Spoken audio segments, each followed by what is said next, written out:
عندي برضو من ال tricky letters في ال American accent or in English letter G A B C D E F G G. ساعات بسمع صوته ج وساعات بسمع صوته ج. طب هو ج ولا ج؟ Remember we don't say ج انت كده بتزود له صوت الشوا. فاحنا طول الوقت عندنا صوتين. طب انا متلخبط بينهم، هعرف الفرق بينهم ازاي؟ اقنعني.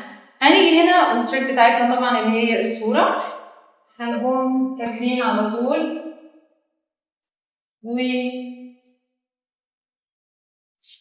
بارعة في الرسم. ده جنجر وده جام. طبعا لما بنروح الجيم يعني بنعمل عضلات وكده. فالجنجر اللي هو الزنجبيل والجام اللي هو بنعمل عضلات والجو ده. الصورتين دول لو جمعناهم مع بعض as a healthy style هيكون انت بتروح الجيم بتعمل عضلات بتشرب زنجبيل الدنيا تمام. هو ده الكلمتين اللي هفتكر بيهم the sound ج اللي هو في كلمة ginger خط تخين وجاب خط تخين جدا قبالي. طيب نعمل كده مثلا. اوكي يبقى الجنجر والجم لو بصينا عليهم هنلاقي بعد حرف الجي عندي اي وبعد حرف الجي ده عندي اي وبعد حرف الجي ده عندي واي. يبقى الاي والاي والواي اول ما اشوفهم جايين بعد حرف الجي على طول الساوند بتاعه هيكون ج ج ج.